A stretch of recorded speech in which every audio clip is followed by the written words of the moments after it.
Lecture de l'épître du bienheureux apôtre Paul aux Galates. Mes frères, marchez selon l'esprit, et vous n'accomplirez point les désirs de la chair, car la chair a des désirs contraires à l'esprit, et l'esprit va à l'encontre de la chair. Ils sont opposés l'un à l'autre, de sorte que vous ne faites pas ce que vous voudriez. Que si vous êtes conduits par l'esprit, vous n'êtes point sous la loi. Or les œuvres de la chair sont bien connues. C'est la fornication, l'impureté, l'impudicité, la débauche, l'idolâtrie, les maléfices, les inimitiés, les discordes, les jalousies, les emportements, les cabales, les divisions, les factions, l'envie, les meurtres, l'ivrognerie, les orgies et autres choses semblables au sujet desquelles je vous préviens, comme déjà je vous ai prévenu, que ceux qui les commettent n'hériteront pas du royaume de Dieu. Mais les fruits de l'esprit sont la charité, la joie, la paix, la patience, la bénignité, la bonté, la longanimité, la douceur, la confiance, la modestie, la continence et la chasteté. Contre de telles choses, il n'y a pas de loi, mais ceux qui sont au Christ ont crucifié leur chair avec ses passions et ses convoitises. Suite du Saint-Évangile selon saint Matthieu. En ce temps-là, Jésus dit à ses disciples, « Nul ne peut servir deux maîtres, car ou bien il haïra l'un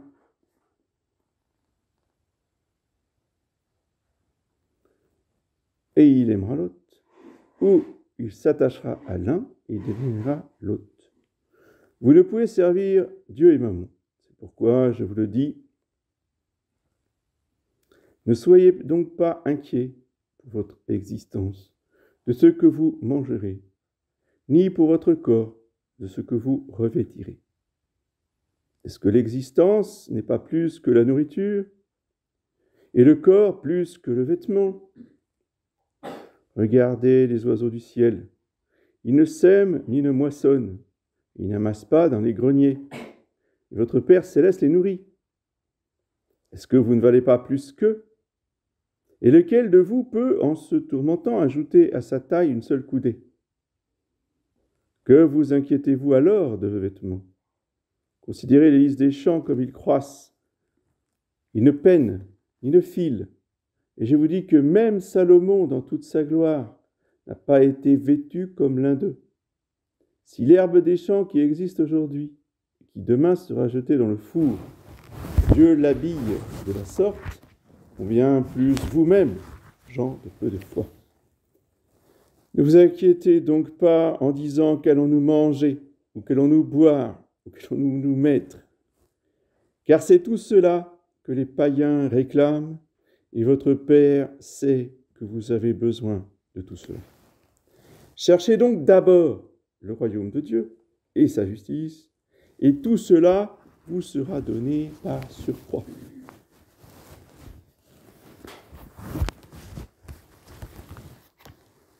Voici les annonces de la semaine. Donc aujourd'hui, nous sommes le 14e dimanche après la Pentecôte. Lundi 30, Sainte Rose de Lima. Mardi 31, Saint Raymond Nonat. Mercredi 1er septembre, Saint Gilles. Jeudi 2 septembre, Saint Étienne. Vendredi 3 septembre, Saint Pilice. Samedi 4 septembre, de la Sainte Vierge au samedi. Dimanche prochain, 15e dimanche après la Pentecôte.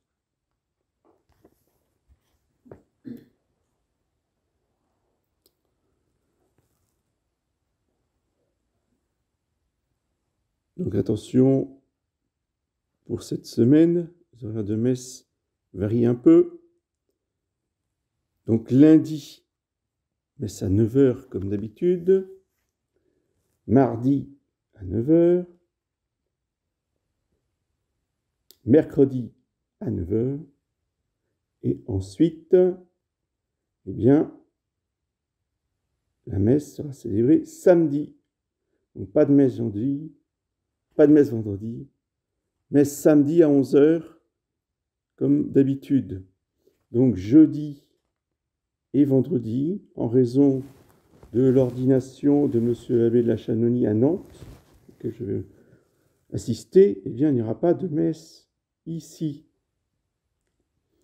Dimanche prochain, 5 septembre, 15e dimanche après la Pentecôte, donc messe à 9h et 10h30.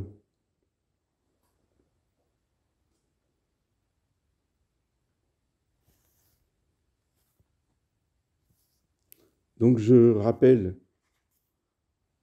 à votre charité toutes les confirmations qui ont lieu ce matin à Nantes. Nous pensons à tous les fidèles qui vont recevoir ce grand sacrement ce matin de notre chapelle en particulier. Au nom du Père et du Fils et du Saint-Esprit, ainsi soit. Mes bien chers frères, les textes de cette messe sont importantissimes,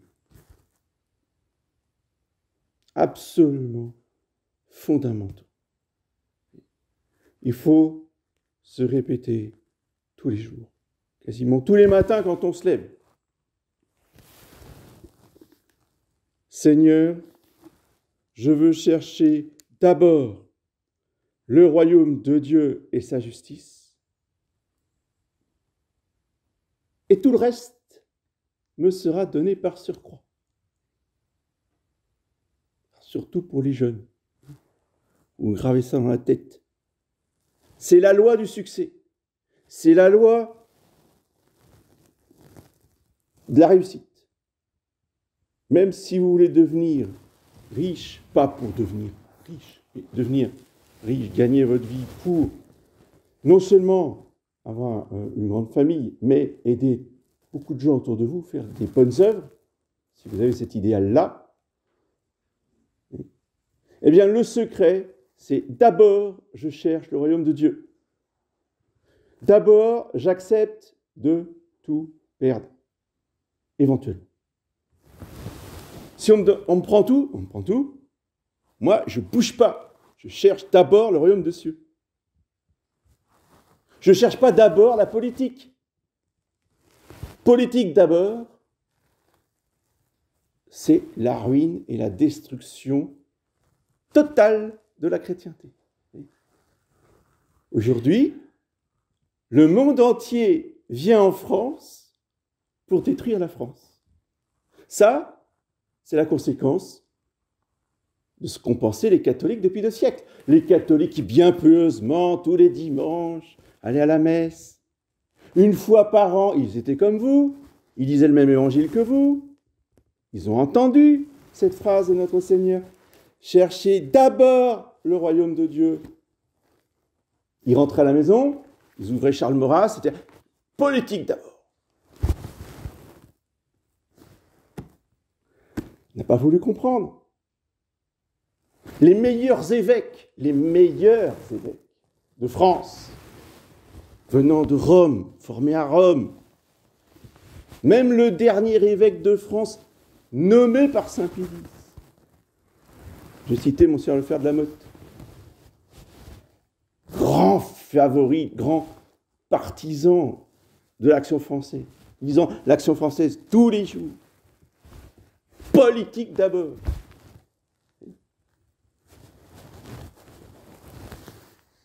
Alors que Monseigneur de la Motte était un héros. Enfin, avant d'être évêque, quand il était à Dinan, il a tenu tête à un régiment entier de gendarmes qui faisaient les inventaires. Il a dit, vous ne rentrez pas dans l'église.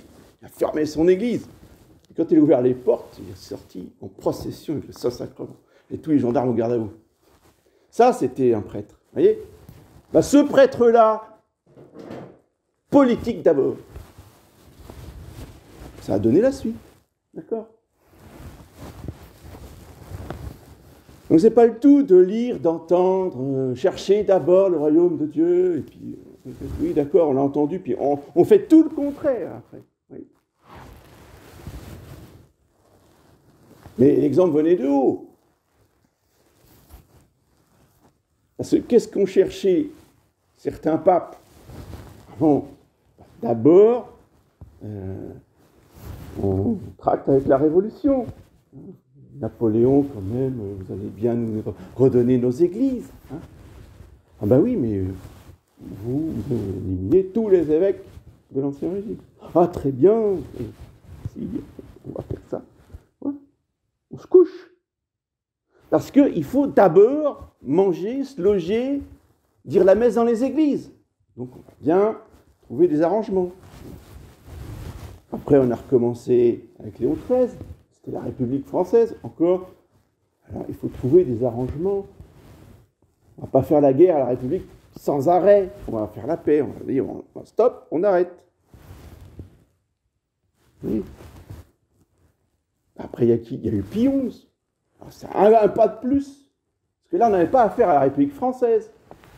Déjà très, très, très, très anticlérical, anti-catholique. Mais là, on avait carrément affaire à la bête de l'Apocalypse, communisme russe. 10 ans. 10 ans, vous entendez? On allait faire des ronds de jambes.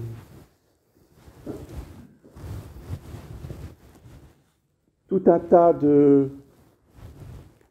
On a essayé de discuter avec Staline. C'était plus Napoléon, c'était Staline. 10 ans avant de comprendre que le communisme est intrinsèquement pervers et qu'on ne peut pas collaborer avec lui. Oui, mais en attendant, il y avait combien de morts? Et combien d'évêques qui ont été emmenés en prison par le KGB, torturés et tués? Pour comprendre aux 10 ans qu'on ne pouvait pas discuter avec le communisme. Je dis ça, mais les catholiques de l'époque, je vous dis ça exprès pour que vous méditiez, l'obéissance était de rigueur. Quand le pape il donne un ordre, on obéit. Même si on a conscience des conséquences. D'accord? On obéit. C'est son problème à lui. Notre problème à nous, c'est d'obéir.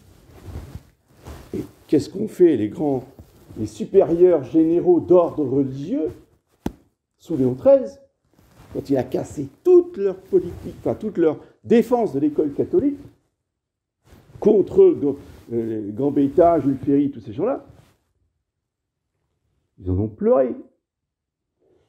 Il y en a qui sont morts de chagrin. Ils se sont mis à genoux, ils ont dit très Saint-Père, on obéit, on arrête tout. On ne défend plus l'école catholique, comme on le faisait. Parce qu'il fallait ménager, après le ralliement, il fallait ménager le gouvernement. D'accord?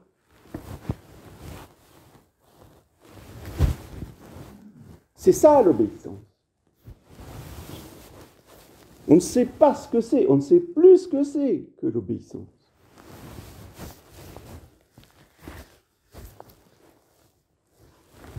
Et quand Pie XI donnait un ordre aux évêques du Russicum d'aller à Moscou, clandestinement, ça ne se discutait pas. On savait que les précédents, ils ne sont jamais revenus, ils ont disparu.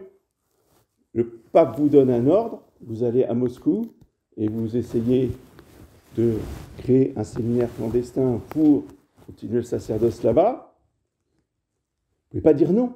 Vous pouvez dire, ah non, mais attendez, très Saint-Père, c'est pas possible, vous avez vu ce qui s'est passé avant. Vous y allez, on y va. C'est pas pour ça que c'était bien.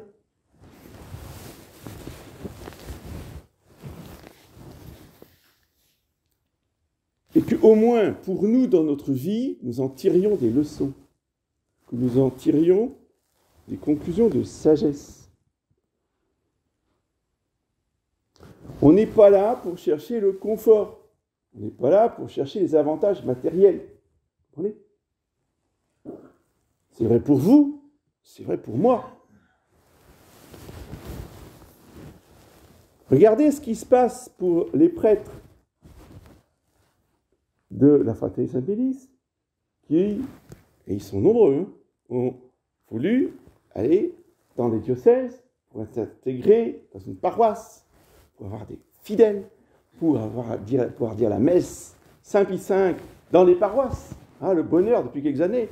Ah, puis alors ils ont été payés par l'évêché, puis ils avaient tout ce qu'il fallait, logés bien dans un presbytère, honorés par... Résultat, on leur supprime tout. Ils ne vont plus avoir le droit de dire Messe Saint-Pie-Saint. Ils vont tout perdre. Et non seulement ils vont perdre le droit de dire Messe Saint-Pie-Saint, mais après, ils vont perdre tout le reste. Parce que pour avoir tout le reste, il faut d'abord chercher le royaume de Dieu. Ou alors, il faut faire un pacte avec Satan. Là, il faut passer carrément de l'autre côté. Et si on veut servir le bon Dieu, mais en second, après tout le reste, ça ne fonctionne pas, ni pour le bon Dieu, ni pour tout le reste. Vous voyez que c'est fondamental. Alors, sans aller jusque-là, si on cherche d'abord l'argent, parce que vous comprenez, il y a plein de frais, surtout quand on a des chapelles à 800 millions d'euros. Non, j'exagère. 8 millions d'euros.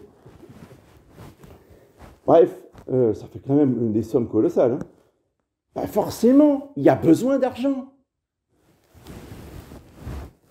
Alors, pour l'argent, on va accepter des gens qui font du magnétisme, qui font de la radiesthésie, qui vont voir... On va accepter des compromis à droite, des compromis à gauche, parce que ça apporte des bienfaiteurs. Oui. C'est comme ça que ça fonctionne. Alors que si on cherche le royaume de Dieu et qu'on refuse tout cela, peut-être qu'à un certain moment, on sera un peu dans la gêne. C'est possible. Et ça ne durera pas, parce que la Providence fera tout ce qu'il faut pour nous donner ce dont nous avons besoin.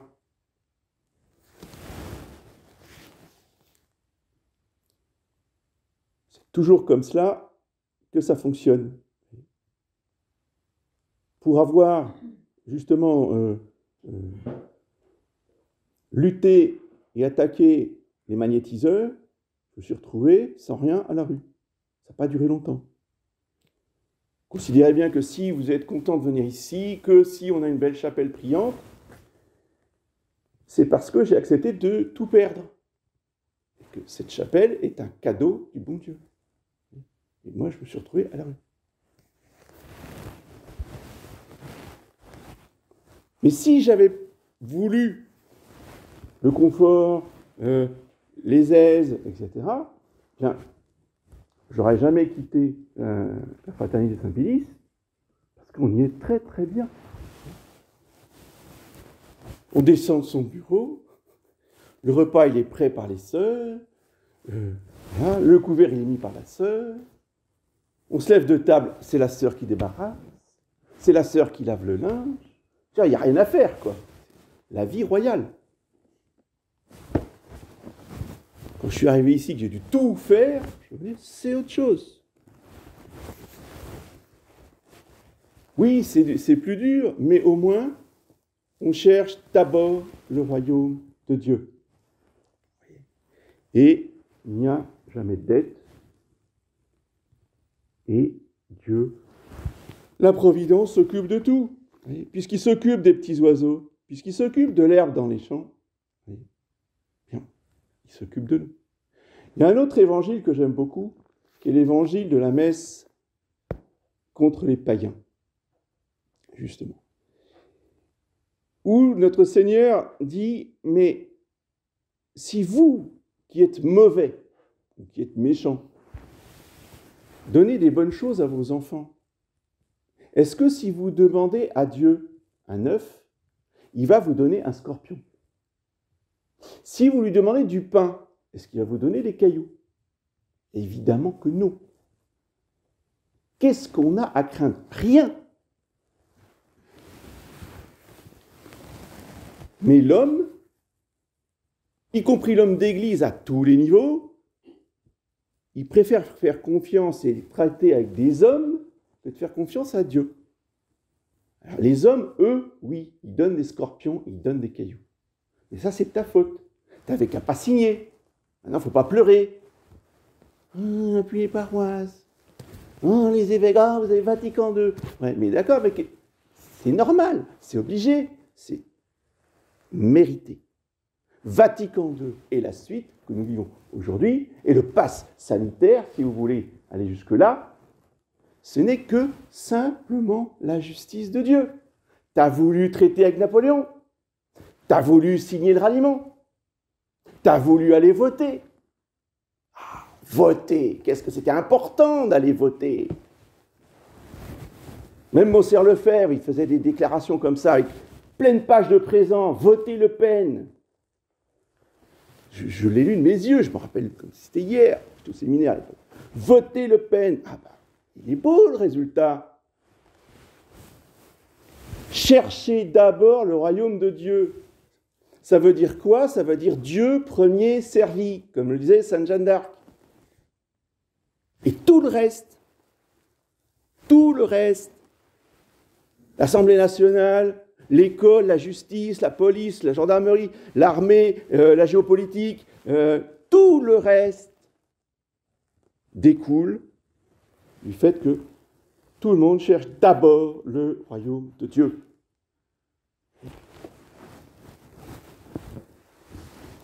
Et je tiendrai ce discours même sous Léon XIII.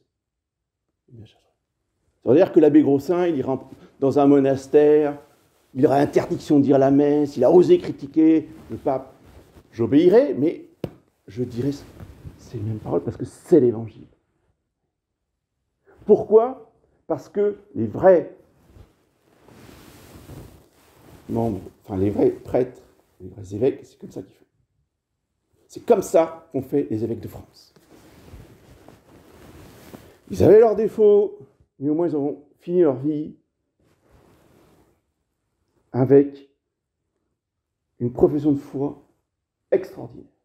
La lettre qu'ils ont envoyée à Pie VII pour contester le fait qu'ils n'aient jamais été consultés, qu'on ne leur a jamais rien demandé, qu'ils ont reçu une lettre, comme quoi ils apprenaient qu'ils n'étaient plus évêques, diocésains, plus évêques en poste. Elle est absolument magnifique. Juste, il rappelle au pape que ce qu'il fait, c'est détruire l'Église. C'est tout. Il dit, tous les papes, vos prédécesseurs, ont tenu tête aux empereurs qui étaient bien pires que Napoléon et qui demandaient exactement la même chose que Napoléon. Ils sont tous tenus jusqu'à aller dans les mines de sel. Il y a des papes qui ont été martyrisés dans les mines de sel, travailler au Knout, travaux forcés, pour avoir résisté à l'empereur. Ils ne sont pas couchés, eux. Ils auraient pu se coucher aussi. Ils auraient pu dire, ah, ben il faut, comprenez, on va rallier l'Empire. Vous voyez, ils auraient pu dire ça aussi. Non, ils ont préféré aller dans les mines de sel. Ils ont cherché d'abord le royaume de Dieu. Et donc ces évêques français, qui étaient partis en exil, ce n'étaient pas des exemples de courage non plus, hein. Mais au moins, ils ont rappelé à Pie VII les principes de gouvernement de l'Église. Comment les papes ont toujours traité les évêques. Pie VII n'en a tenu aucun compte. Il est mort d'une manière absolument horrible. Par qui? Par Napoléon, qui l'a traîné par le cou, depuis Rome jusqu'à Fontainebleau, qui l'a humilié, qui lui a arraché les boutons de soutane en se moquant de lui. Vous savez comment il l'a enterré? Sous un escalier, comme dans un placard à balai. Il a fermé la porte. Il a inscrit sur la porte du placard à balai « Si gît le dernier des pontifes romains ». Voilà la récompense de ceux qui cherchent d'abord le reste avant de chercher le royaume de Dieu. Quelle leçon! Quelle leçon! Et pourtant, c'est pour ça que je vous dis tout ça, il faut bien peser toute cette circonstance. Parce que malgré tout ça, il fallait obéir à Pie VII. Quand il a donné l'ordre aux évêques, tous les évêques, vous entendez bien, tous, pas un s'est révolté, pas un a désobéi. Tous, ils se sont soumis. Ils ont dit, très Saint-Père, Si vous maintenez votre ordre, nous nous soumettons tous, et ils se sont tous soumis, ils ont tous démissionné, ils sont tous partis à la retraite. Vous voyez, ils ont obéi. Mais obéir, ça ne veut pas dire béni, oui, oui, vous me demandez n'importe quoi, très bien, j'obéis, je ferai n'importe quoi. Non. Vous me demandez telle chose, je ne suis pas du tout d'accord, ça ne s'est jamais fait dans l'Église depuis 1800 ans. Donc je le dis, j'explique. Il y avait plusieurs dizaines de pages de lettres. Et puis une fois qu'on a expliqué les choses, on se soumet. Et après, Jésus-Christ s'occupe du supérieur. Et là, il s'est occupé de Picette. Et que la mort de Picette doit être un exemple terrible de la justice de Dieu. Je ne dis pas qu'il s'est damné, hein, ça, personne ne le sait. Hein. Il a peut-être sauvé son âme, justement parce qu'il a réparé ses fautes. Ce n'est pas la question. Je parle du châtiment public qu'il a reçu de la part de Napoléon, devant qui il s'est couché. Cherchez d'abord le royaume des cieux, et tout le reste vous sera donné par surcroît. Donc si nous voulons que le règne du Sacré-Cœur arrive, il n'arrivera qu'avec des catholiques qui ne feront aucune compromission,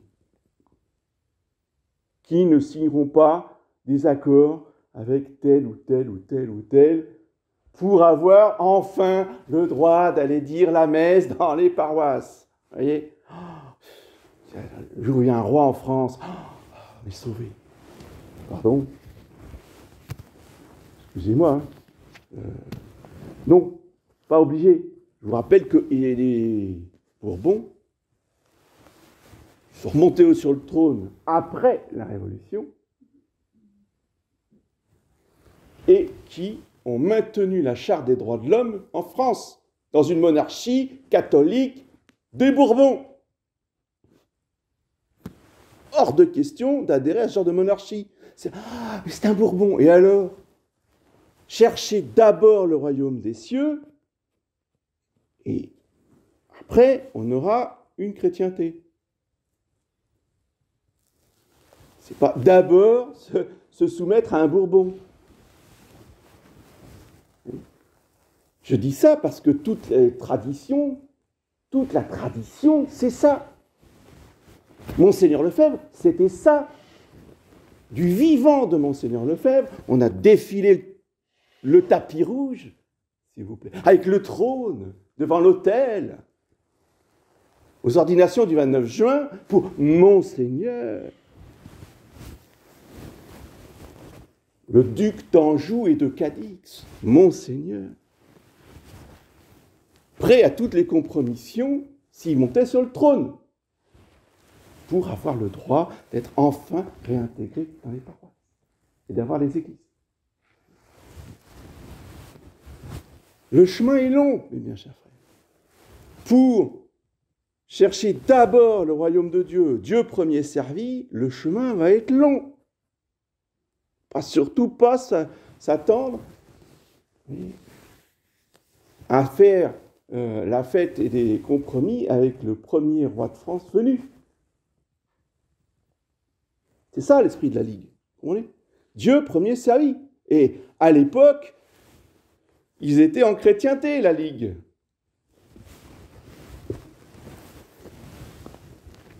Mais ce qui était premier pour eux, c'était la foi. Ils ne voulaient pas d'un protestant. Oui, c'est un Bourbon. Et alors ? C'est le fondateur d'ailleurs des Bourbons. Ils n'en voulaient pas parce que c'était un Bourbon. Ils n'en voulaient pas parce qu'il était protestant. Alors, un roi conciliaire, ce n'est pas un roi catholique. On n'en veut pas. Dieu premier servi.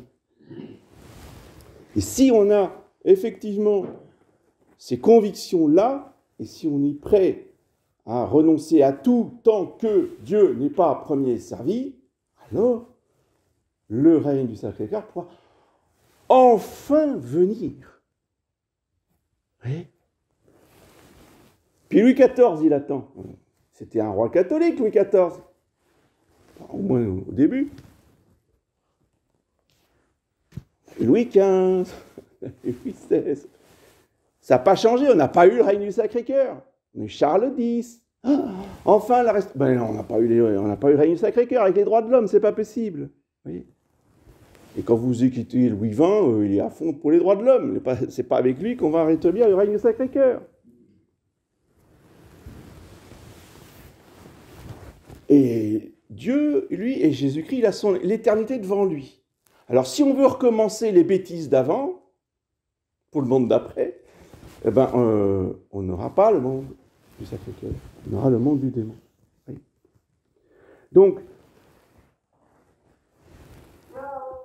c'est pas le tout d'avoir peur, c'est pas le tout de rejeter cette société. Il faut avoir la bonne mentalité, le bon état d'esprit catholique, qui est la condition sine qua non pour avoir le règne du Sacré-Cœur de Jésus en France et dans le monde. Et demandons cette grâce, pas seulement intellectuelle, pas seulement de comprendre, mais une grâce de conviction pour être fidèle à Dieu, premier service.